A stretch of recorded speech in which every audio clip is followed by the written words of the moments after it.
You know, I want to say the other thing that I think The Last of Us 2 is notable for, I mean, the story's not happy.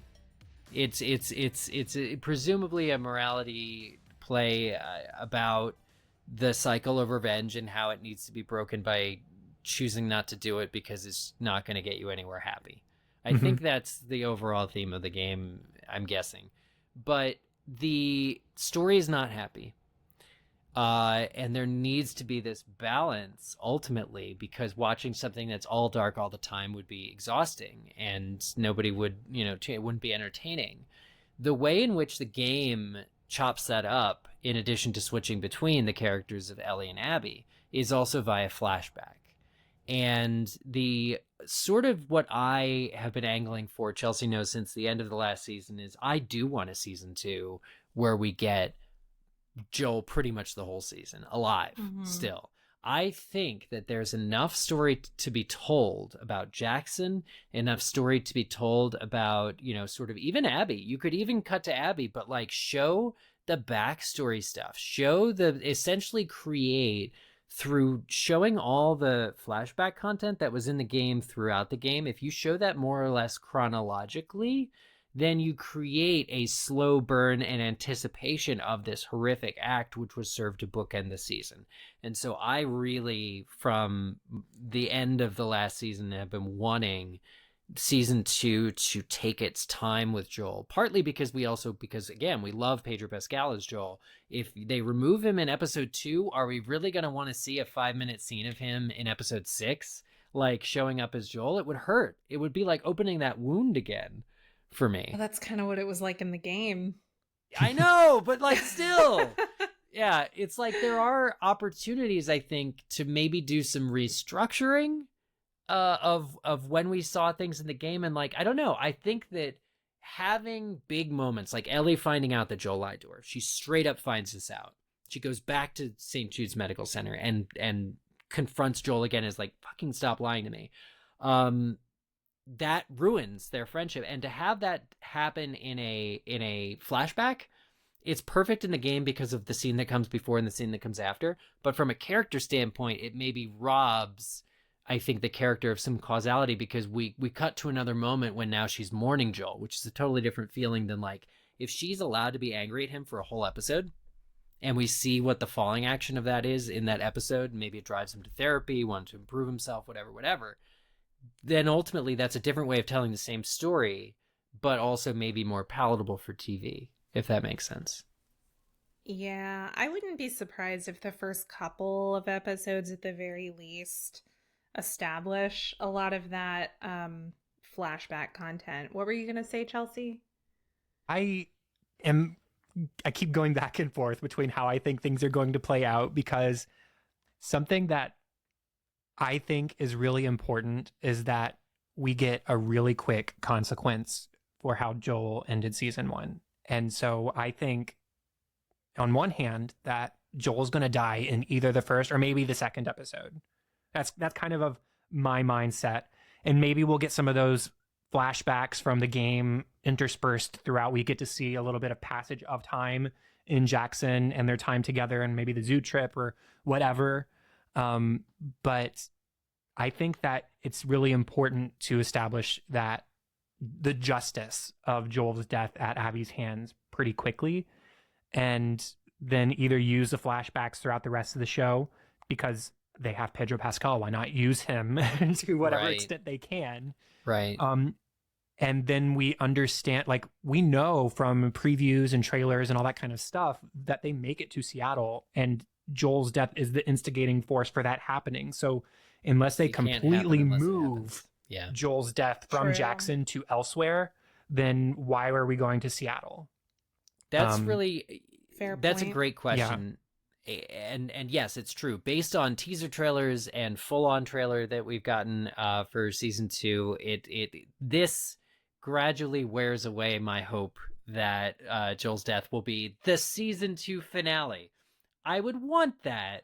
I think that there's a world in which they could make that happen, but I think that what will happen is a lot likely to be a lot closer to what you were saying, Chelsea. That ultimately, I think that the death will come swiftly. And then the question becomes how they continue to use Joel, if it's going to be exactly the same way that it is in the show, et cetera, et cetera. Because, you know, I think there's some value to what you said about there needs to be shown to be a consequence of the horrible act that Joel committed at the end of the show. And if you don't do that, then you're just, I think, maybe planting false hope or making us forget what he did.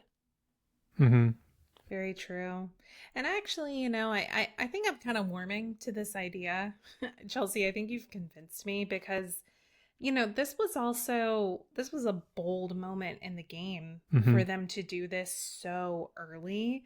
And I don't know if y'all remember, but there were some pretty strong fan reactions from people who were not happy that they killed Joel, especially this early in the game, and that the remainder of the game was focused on Ellie and Abby. Mm-hmm. I could very much see them striking that same bold chord here to be like, yeah, Pedro Pascal is not the primary person you're going to be spending time with anymore. This is not the character you're going to be following all the time anymore. Deal with it.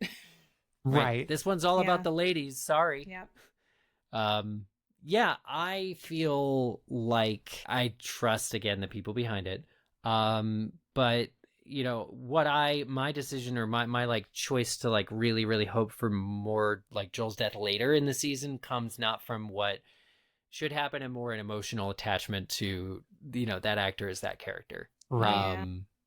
And I see the flaw in the fact that exists that way, I think.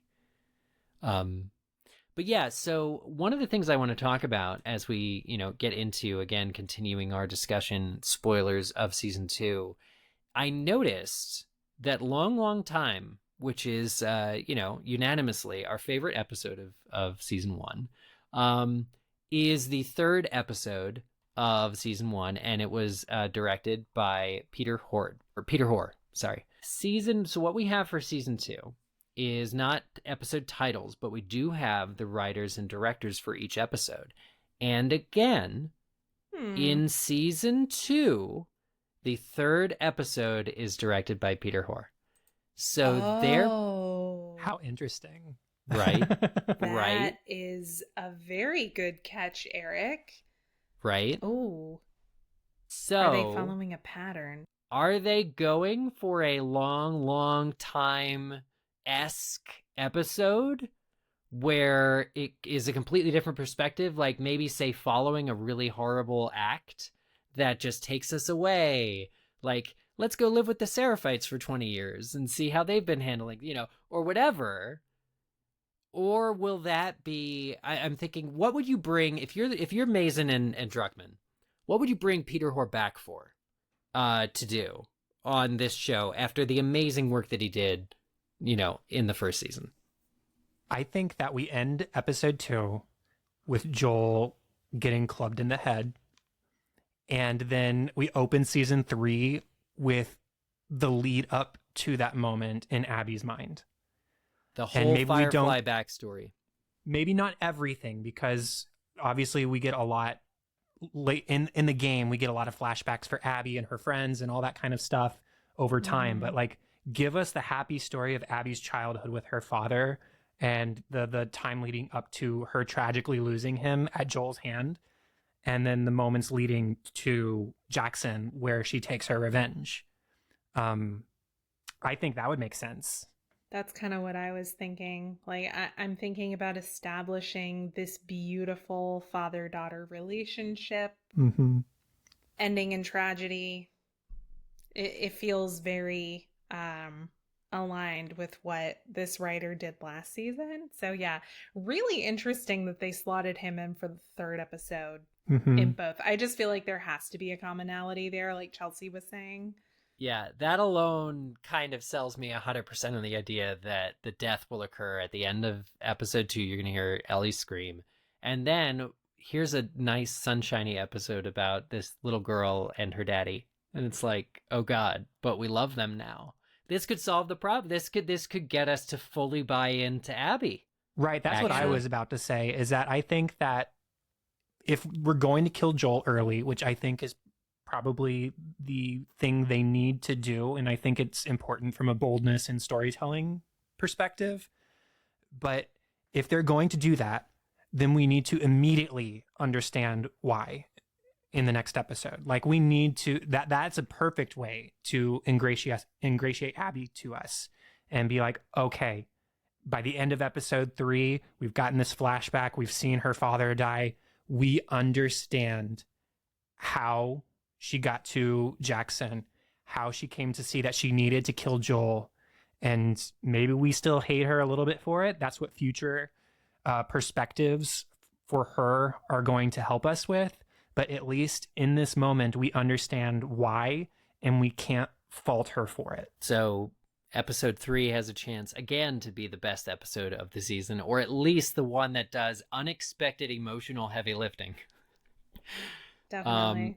And blows our socks up. I'm preparing to ugly cry all throughout it. I'm assuming that's happening. Get all the tissues. I have 4 boxes saved up. I'm myself. Expecting it for each episode, to be honest. Like, yeah. I think this is set to be a more tragic season overall.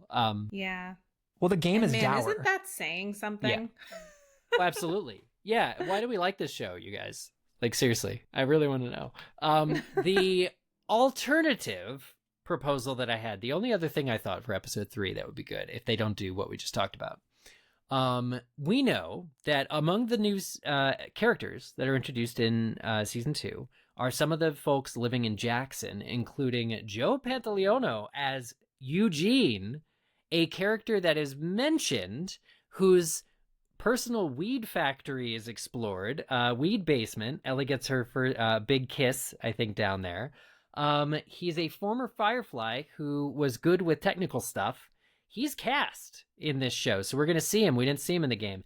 And not only that, but Catherine O'Hara is playing his wife, Gail, who, little bit of spoiler territory, based on the trailer we know is a therapist in Jackson. Finally, somebody thought a therapist would be good in this world.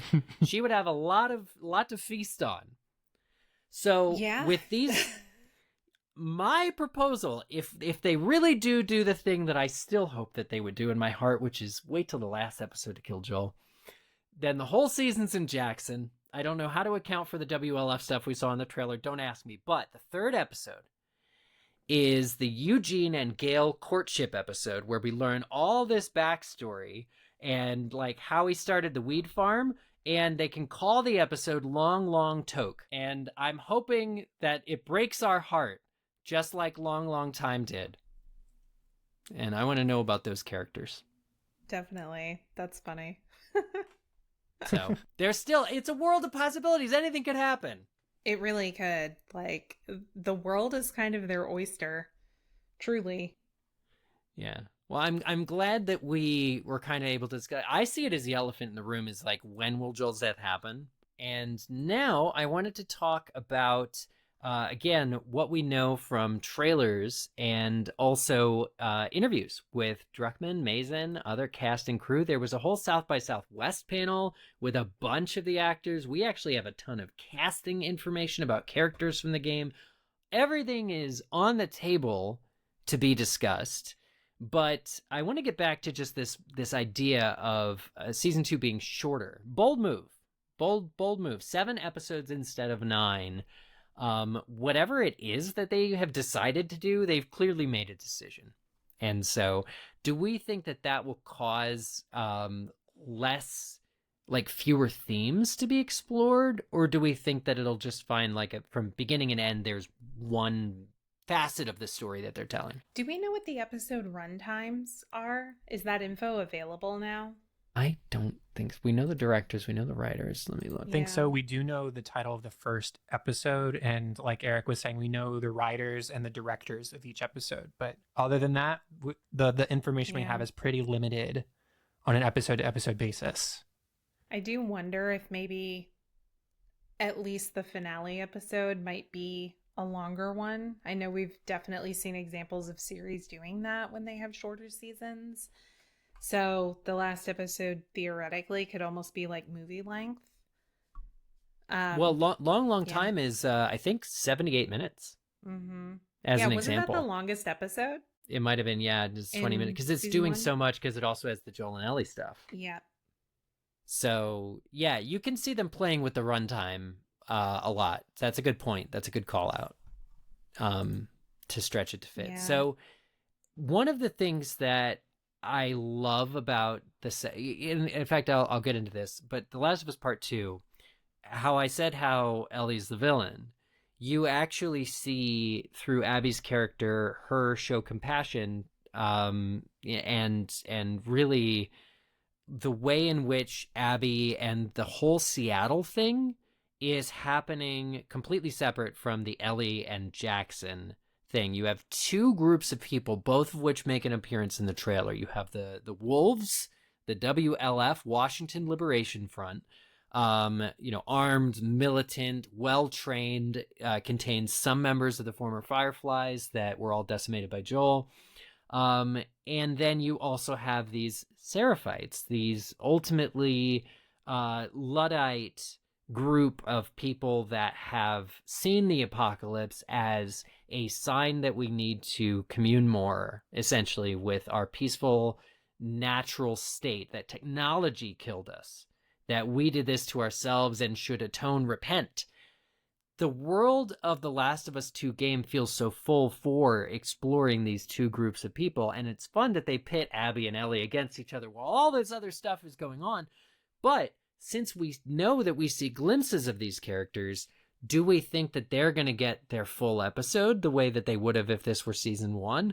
Or do we think that's more of a season 3 territory kind of? That's a good point. I feel like so far I've really been thinking about how are they going to split this across 2 seasons, and I've really been thinking about it more in terms of like it's going to have to do with the placement of the flashbacks. Like, are we going to get those earlier or later? But you raise a really good point there that perhaps we get into exploring some of these other communities in the next season. Maybe we don't. I mean, we know from the trailer that we're going to see some of it, but I just wonder how deep we're going to get into that, or if we only are going to get a taste of it towards the end of the season to really tee us up for season 3. Because season 1 had a very clear, like, anytime there was more story to tell, the show would just stop and tell that story. It was really interesting. They did it with Kansas City. It's like you get a flashback to the 5 years ago when the Kansas City war zone fell, and the show takes its time to show us that before moving forward. And there was no real like moment where we had to go, wait a minute, we didn't tell you the full story about this, like, kind of a thing. I don't know. It seemed like the show was comfortable pausing the present day narrative when it was necessary to color and fill out the world a little bit more. It did that for a long, long time. It did it for Left Behind. It did it for the Kansas City stuff. And so can you see them almost losing momentum in the falling action of Joel's death by spending time actually explaining what the WLF is doing, what the Seraphites are doing? I wonder, so the other big question, I think, faced by how this is going to be structured, aside from when Joel dies, is going to be when, or how far within the story of the game do we actually progress? Like, are we going to make it to the end of Seattle Day 3, or are we going to stop short of that? And part of that also depends on, like, are we taking Ellie's perspective primarily throughout all this? We don't know. We can sit here and talk about on our podcast and speculate, which is what we're here to do. But I'm trying to think through a structure that would kind of make sense in my head. And so, like, if we stick to what we've already kind of guessed at, we get, like, episode 1 is just kind of establishing life in Jackson. Episode 2, Abby shows up, wreaks havoc, kills Joel. Episode 3, we get the flashback to explain why she did what she did. And then at the end of that episode, maybe we flash back to Ellie with Joel lying dead right there, and she says, I'm going to Seattle, or whatever. And then episode 4, we travel to Seattle. Episode 5, Seattle Day 1. 6, Day 2. 7, Day 3. And so that takes us through, and then we can have like each day, maybe I don't remember exactly how it's structured in the game and how all the different factions show up within each day. It's been a while since I've played the game, but we could say day 1 is the Seraphite focus episode. Day 2 is the Wolves focus episode, and then day 3 whatever. Like, so they could find a way to structure it so that on each of the days in Seattle, as the game is structured, we get those glimpses into those other communities as well. And so who knows? But I think that's a structure that I'm kind of liking as I play with it in my head. Yeah, that made a lot of sense when you said. I didn't know how I didn't. It's at least something to guess about, because you would think with a show that or with a story that has so many flashbacks to and from present day, and then the game itself is very, I guess, schizophrenic in the way that you're playing most of Ellie's Seattle and then going back again to do Abby's Seattle. I think the want or the way to like make that cleaner is to play it chronological and have each day from both sides, but it may be that they don't do that at all. And based on the footage, so there's somebody on X, why did I say X? There's somebody on Twitter named Anna at Golden Belly, who has this thread that I've posted in our show doc. We'll put it in the show notes because it's amazing.